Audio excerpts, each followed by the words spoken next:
திராவிட model அரசு பொறுப்பேற்ற நாள் முதல் வனவிலங்குகளை பாதுகாக்க பல்வேறு நடவடிக்கைகளை எடுத்து இந்தியாவிற்கே முன்னோடியாக செயல்பட்டு வருகிறது.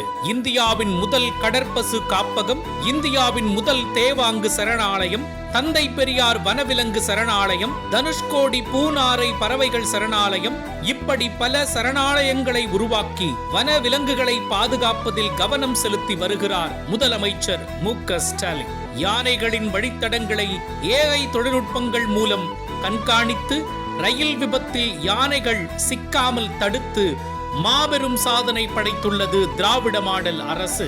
இதன் தொடர்ச்சியாக ஆமைகள் காப்பகம், மறுவாழ்வு மையம் அமைத்து ஆமை இனங்களை அதிகரிக்க செய்துள்ளது.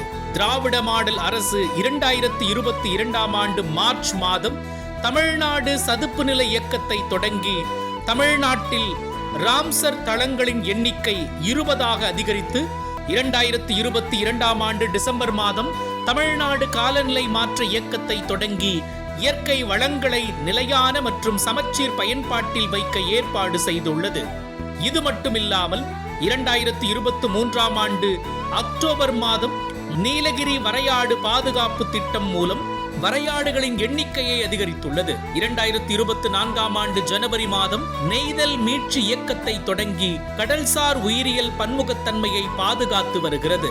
தமிழ்நாட்டின் வனப்பரப்பை 23.7 விழுக்காட்டிலிருந்து 33 விழுக்காட்டாக உயர்த்தும் நோக்கத்தில் முதலமைச்சர் மு.க. ஸ்டாலின் 2022ஆம் ஆண்டு செப்டம்பர் மாதம் பசுமை தமிழ்நாடு இயக்கத்தை தொடங்கி பல கோடி மரக்கன்றுகளை நட்டு காடுகளை உருவாக்கி வன விலங்குகளுக்கான வாழ்விடங்களை அதிகரித்துள்ளார்.